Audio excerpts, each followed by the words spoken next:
함께 읽은 말씀을 통해서 하늘이 열려야 이러한 말씀으로 은혜를 받습니다.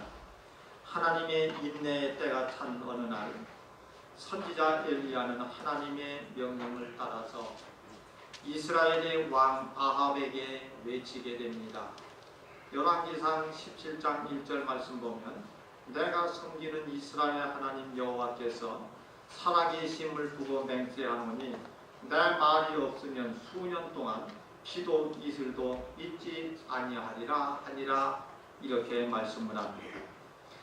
그리고 이 예언이 선언되고 엘리야가 하나님 앞에 기도를 했을 때에 실제로 그 말처럼 되어졌습니다. 하나님 앞에서 젖과 꿀이 흐르는 땅이라고 하는 이 약속의 땅은 이로 인해서 사막화가 되고 사람이 살 수 없는 건건한 땅이 되어버리고 맙니다. 본문의 이 시대를 우리는 아합의 시대라 부르지 않고 엘리야의 시대라고 부릅니다. 엘리야가 북이스라엘에서 활동하던 시기는 아합 왕의 뛰어난 정치적 능력으로 외형적으로 부흥하고 경제도 잘 돌아가고 정치도 안정된 것처럼 보이던 그런 시대였습니다. 그러나 하나님의 관점에서는 엉망이었던 때였습니다. 그러니 사람이 보기에는 그럴듯하였지만 하나님이 보실 때는 영 아니었다는 것입니다.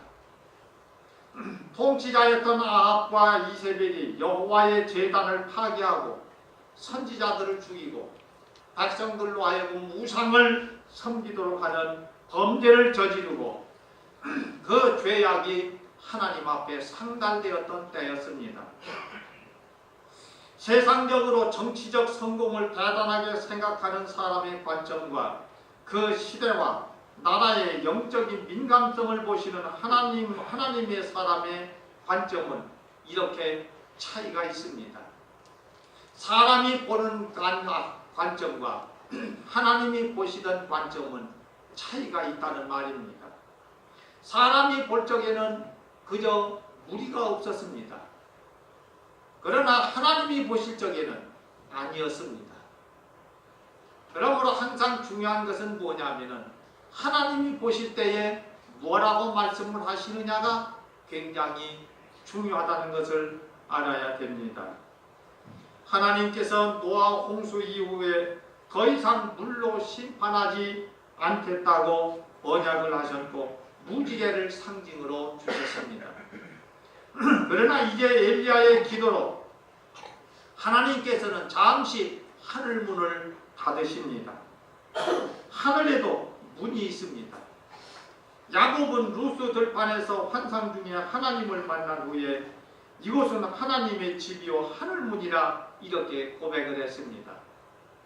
빌라델비아 교회도 요한계시록 3장 8절에서 보면은 하나님께서 열린 문을 두면 능히 닫을 사람이 없다고 이렇게 말씀하신 것처럼 우리가 기도하면서 하늘문을 열어달라고 하나님 앞에 기도하는 이유도 여기에 있습니다. 하늘의 문이 열리면 모든 일이 잘되게 되어 있습니다. 반대로 하늘문이 닫히면 사람이 아무리 애를 써도 어려워지는 그런 경향이 있습니다. 엘리야는 기도의 사람이었고 그의 기도의 내용은 비가 오지 않기를 계속해서 하나님 앞에 기도했을 때에 하늘문이 닫히고 비가 오지 아니하는 이런 일이 있었습니다. 야고보서 5장 17절 18절 말씀 보게 되면 엘리야는 우리와 성정이 같은 사람이로되 그가 비 오지 않기를 간절히 기도한즉 3년 6개월 동안 땅에 비가 오지 아니하고 다시 기도하니 하늘이 비를 주고 땅이 열매를 맺었느니라 이렇게 말씀을 합니다. 그리고 엘리야의 선언과 기도는 하늘문이 닫히는 응답으로 나타나게 됩니다. 하늘의 문이 닫히고 나니 이스라엘에는 영적으로나 육신적으로나 큰 흉년이 찾아옵니다. 영적 흉년은 하나님과의 단절로 이어졌고 육적인 흉년은 가난과 궁핍으로 다가오게 되었습니다. 신명기 28장 24절 말씀을 보게 되면 여호와께서 비 대신에 티끌과 모래를 내 땅에 내리시리니 그것들이 하늘에서 내 위에 내려 마침내 너를 멸하리라 이렇게 말씀을 하셨고, 신명기 11장 17절 말씀에서는 여호와께서 너에게 진노하사 하늘을 닫아 비를 내리지 아니하여 땅이 소산을 내지 않게 하심으로 너희가 여호와께서 주신 아름다운 땅에서 속히 멸망할까 하노라 이렇게는 말씀처럼 하나님께서 하늘 문이 닫히게 되니까 바로 이것은 뭘 얘기하는 겁니까? 하나님의 진노를 상징하는 것입니다. 그러나 반대로 하늘 문이 열리면 풍년이 이루어집니다. 신명기 11장 14절 말씀 보게 되면 여호와께서 너희 땅에 이른 비와 늦은 비를 적당한 때에 내리시리니 너희가 곡식과 포도주와 기름을 얻을 것이요 이렇게 말씀을 합니다. 그런데 여기에서 있는 이 말씀을 우리가 자세히 살펴보게 되면 하나님께서 이른 비와 늦은 비를 주는데 아무 때나 비가 오는 게 아니라 적당한 때에 비가 온다 말씀을 하고 있습니다. 그러니까 적당한 때에 비가 내려서 바로 풍년이 들게 하시겠다는 하나님의 약속이었다는 말씀입니다. 그러니 비가 안 와도 될 때에 오고 비가 와야 될 때 안 오고 이것이 아닙니다. 꼭 비가 와야 될 때 필요할 때 비가 오게 하는 이 역사는 하나님께서 하시는 일이라고 말씀을 합니다. 하나님께서 흡족한 비를 땅에 내려주실 때에 때를 따라 소낙비를 내려주실 때에 비로소 땅은 눈을 뜨고 열매를 맺게 되는 것입니다. 그러므로 하늘문이 열리면 이처럼 큰 축복이 임하게 되는 줄로 믿습니다. 그러면 오늘 말씀에서 보면 첫째로 하늘에서 내린 불입니다. 하늘문이 닫힌 이스라엘에게 현실적으로 가장 필요한 것은 물입니다. 3년 반 동안 엘리야의 예언처럼 비도 이슬도 없었기 때문에 아합 왕은 물을 찾으러 오바다와 함께 나서게 되었고, 이때에 엘리야가 아합 왕 앞에 나타나서 엘리야가 여기 있다 하는 말로 담대한 모습을 보여주게 됩니다. 엘리야는 당연히 왕 앞에 나타났을 때에 해답을 가지고 나타났습니다. 해답을 가지고 왕 앞에 찾아오게 된 것입니다. 엘리야를 만난 아합 왕은 뭐라고 말을 합니까? 이스라엘을 괴롭히는 자가 바로 너냐? 이렇게 말을 하면서 3년 6개월 동안이나 비가 오지 아니했는데도 불구하고 아합 왕은 자기의 잘못을 깨닫지를 못하고 있습니다.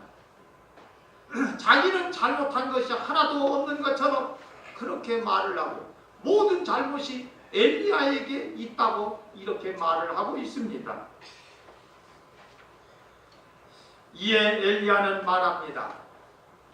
바알과 아세라 선지자 850명과 기도의 대결을 하겠다고 제안을 합니다. 이 대결은 엘리야는 자신의 목숨을 건 그런 대결입니다. 그리고 믿음이 없이는 할 수 없는 그러한 대결입니다. 하나님께서 돕는다는 믿음과 확신을 가질 때에 가능할 수 있는 그러한 제안입니다. 상대는 누굽니까? 절대 권력을 가진 왕입니다. 그리고 그 왕의 뒷배경을 가진 850명의 우상을 섬기는 자들의 선지자들입니다. 이들은 왕의 뒷배경을 가지고 있는 자들입니다. 그런데 그들과 기도의 대결을 하겠다는 것입니다. 이 기도의 대결 가운데 만약에 비가 하늘에서 불이 내리지 않는다면 엘리야는 살아남지 못하는 것입니다. 둘이 똑같이 바알 선지자들도 하늘에서 불이 없고 엘리야도 불이 없고 똑같이 불이 내리지 않는다고 하면 엘리야는 죽은 목숨입니다. 똑같은 입장인데도 말입니다. 이것을 잘 알고 있는 엘리야 선지자는 백성들을 통해서 무너진 여호와의 제단을 먼저 수축합니다. 그동안 바알이 통치하면서 하나님의 단은 형편없이 무너지고 파괴가 되었기 때문에 엘리야 선지자는 먼저 제단을 수축하였던 것입니다. 그러므로 중요한 것은 제단이 건재해야 합니다. 제단이 건재해야 하나님의 역사를 보게 되는 것입니다. 선지자는 무너진 제단을 수축한 것은 하나님 앞에 드려지는 제사를 회복하려는 것입니다. 그리고서 850대 1의 기도의 대결을 시작하게 되는 것입니다. 이때 아합 왕은 무슨 생각을 했겠습니까? 야, 오늘 이거 아주 재밌는 구경 한번 하겠구나. 이렇게 하면서 흥미진진하게 보았을 것입니다. 백성들도 정말로 누가 참 하나님이실까? 누가 어느 신이 하늘에서 불이 내려올까? 이렇게 하면서 숨을 죽이고 구경을 하였을 것입니다. 바알 선지자들과 아세라 선지자들이 먼저 기도를 하게 합니다. 이들이 아침부터 바알이요 바알이요 외치면서 기도를 합니다. 그런데 하늘에서 불이 내려올 리가 없지 않습니까? 이렇게 되니까 이번에는 칼을 가지고 자기들의 몸을 그으면서 몸에서 피를 내면서 부르짖습니다. 그렇게 한들 하늘에서 불이 임할 리가 없지 않습니까? 그래서 이번에는 엘리야의 차례입니다. 엘리야는 무너진 제단을 수축하고 그 위에 제물을 올려놓고 그리고 물을 붓습니다. 통 네 개를 가지고 3번씩 물을 길어다가 붓습니다. 제단이 물로 흥건하게 젖습니다. 제물이 젖습니다. 나무도 젖습니다. 도랑에 물이 가득하게 채워졌습니다. 그리고 나서 하나님 앞에 기도를 합니다. 그러면 엘리야 선지자는 왜 거기에 물을 갖다 부으라고 했을까요? 바로 자칫 잘못하면 오해를 받을 우려가 있기 때문입니다. 이거는 속임수다. 이러한 오해를 받지 않으려고 바로 선지자는 엘리야는 거기에 물을 갖다가 붓도록 한 것입니다.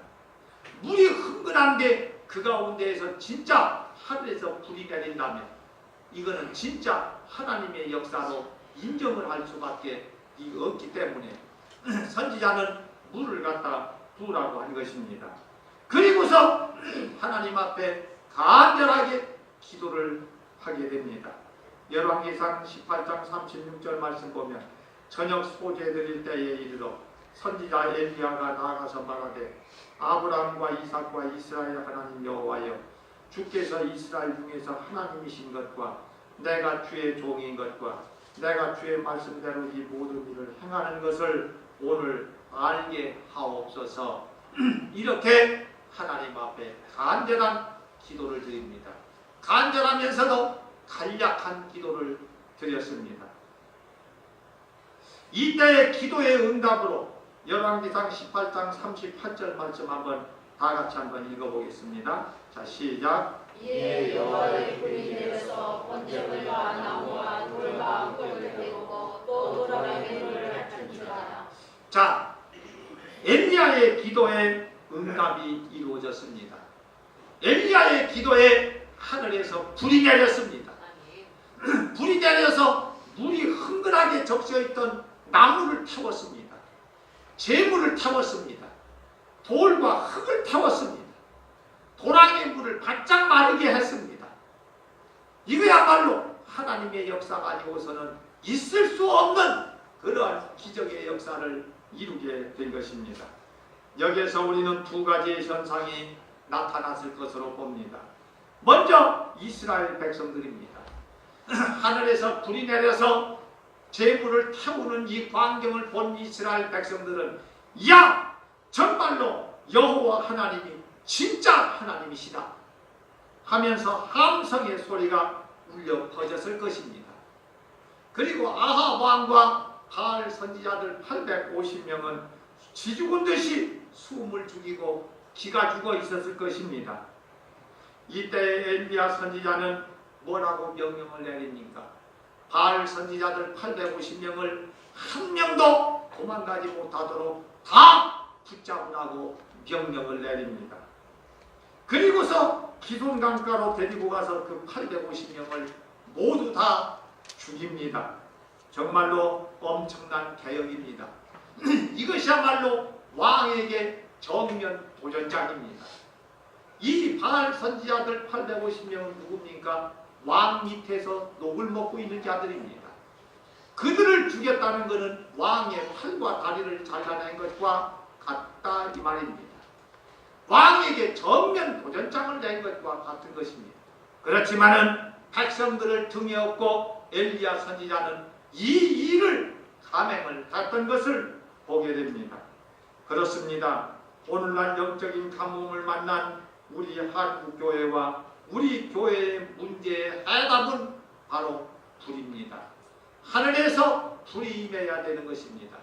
사도행전 2장 1절 이하에서처럼 불같은 성령의 역사가 우리에게 임해야 됩니다. 불같은 성령의 역사가 임하는 길만이 우리가 살 길이요 해답이다 그런 말입니다. 이 불은 사람이 만들거나 조작된 것이 아닌 하늘에서 내린 참 불이어야 합니다. 그러려면 바알과 아스라 선지자들을 잡아 죽였듯이 우리 가정에 우리 자신의 독버섯처럼 자라나는 죄악과 나태의 근성을 모두 다 뿌리 뽑아내야 되는 것입니다. 그리고 우리가 하나님 앞에 신앙과 믿음으로 우뚝 서야 되는 것입니다. 그럴 때에 하나님의 진정한 역사와 기적은 우리 앞에 나타나게 되는 줄로 믿습니다. 아멘. 두 번째로 큰 비의 소리입니다. 하늘에서 불이 임하여 백성들의 마음을 돌이키기는 하였습니다마는 아직도 숙제가 끝난 것은 아닙니다. 바로 메마른 땅에 비가 오도록 하여야 모든 일이 엘리야의 하는 일이 끝이 납니다. 그래서 엘리야는 하나님께 다시 한번 기도를 합니다.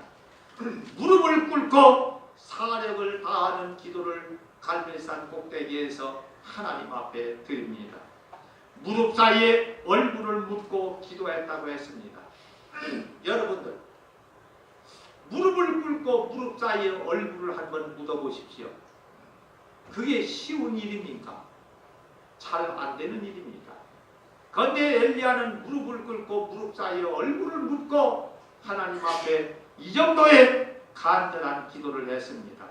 한참 기도를 하고 난 다음에 산꼭대기에 사환을 올려보냅니다.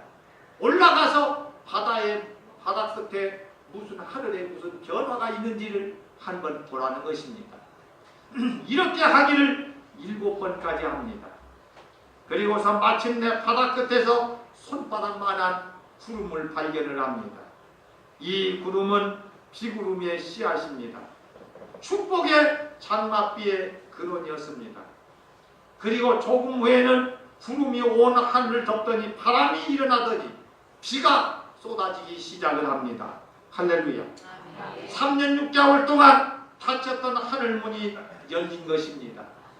하늘문이 열려지니 모든 문제가 해결되는 역사가 일어나게 되었습니다. 그러므로 우리의 인생은 결국은 하나님의 손에 달려있다는 것을 알아야 됩니다. 한 나라의 흥망성쇠도 개인들의 성공 실패도 하나님의 주권 속에 있다는 것을 믿으시기를 바랍니다. 아멘. 그렇다면 우리는 나라와 민족을 위해서도 하나님 앞에 기도해야 됩니다. 지금 이 우리나라가 기도가 많이 필요한 때가 아닙니까? 3.8 이북에서 김정은이는 시간만 나면은 미사일 도발을 일삼고 있지 않습니까? 자, 이런 때에 무슨 일 저지를지 모른다 이 말입니다. 이런 때 우리가 나라의 평안을 위해서 하나님 앞에 기도를 많이 해야 됩니다. 나가서 우리 개인을 위해서도 기도를 많이 해야 될 줄로 믿습니다. 왜요? 모든 흥망성쇠는 하나님 손에 달려있기 때문입니다. 성공과 실패는 하나님 손에 달려있기 때문입니다. 그렇기 때문에 우리는 나 개인을 위해서도 하나님 앞에 기도를 많이 해야 됩니다. 하나님의 주권을 믿는다면 기도를 안 할 수가 없지 않습니까? 기도가 하늘 보좌에 울려 퍼질 때에 하나님의 역사는 반드시 이루어질 줄로 믿습니다. 여러분, 세상을 살아가다가 하늘문이 닫힌 것처럼 목마르고 답답하고 고통을 느낄 때가 있습니까? 그렇다면 이제 하나님을 향해 두 팔을 높이 들고 엘리야처럼 하나님 앞에 기도해 보십시오. 하늘문이 열리고 하늘에서 불이 임하실 때까지 한번 기도해 보십시오. 그리고 사람의 손바닥만한 구름에 희망이 있다면 그것을 붙잡고 하나님 앞에 매달려 보십시오. 손바닥만한 희망만 있어도 큰 역사가 나타날 수가 있는 것입니다. 엘리야는 손바닥만한 구름을 보고서 큰 빗소리를 들었습니다. 이처럼 손바닥만한 희망만 있어도 우리는 하나님 앞에 기도하면 하나님의 기적이 여러분들에게 분명히 임하게 되리라고 믿습니다. 기도하겠습니다. 하나님 아버지여, 주의 사랑과 주의 축복을 감사합니다. 오늘도 우리 하나님 아버지 은혜를 베풀어 주신 하나님 진심으로 감사를 드립니다. 엘리야가 850세 이제 기도의 대결을 하여서 하나님의 능력으로 승리를 하게 됩니다. 그리고 3년 6개월 동안 비가 오지 아니한 이 땅에 비가 오기를 하나님 앞에 간절히 기도하니 하나님께서 다시 비를 내려주시는 기적을 내려주셨습니다. 하나님 아버지, 우리를 또 이 땅에 있는 날 동안에 손바닥만한 작은 희망만 보여도 하나님 앞에 기도할 수 있도록 도와주시옵소서. 그래서 축복의 주인공들이 되게 하여 주옵소서. 기적의 주인공들이 되게 하여 주시옵소서. 하나님의 능력의 역사가 임하도록 주여 역사하여 주시옵소서. 하나님의 아름다운 사랑과 아름다운 축복이 저희들의 삶 속에 늘 함께하도록, 늘 같이하도록 하나님 아버지 역사하여 주시옵소서. 하나님 아버지의 힘들고 어려운 일이 있다 할지라도 하나님의 절대적인 능력을 믿고 하나님 앞에 기도하여 하나님 앞에 축복을 이루어드리는 역사가 나타나게 하여 주시옵소서. 모든 말씀을 예수님 이름으로 기도하옵나이다.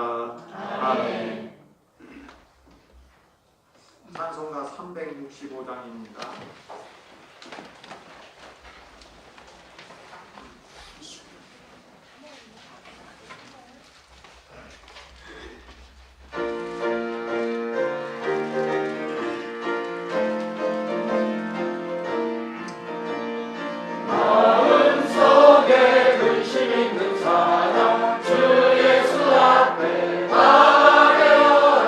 슬픈 마음 있을 때라도 주 예수께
대개 말씀 봅니다.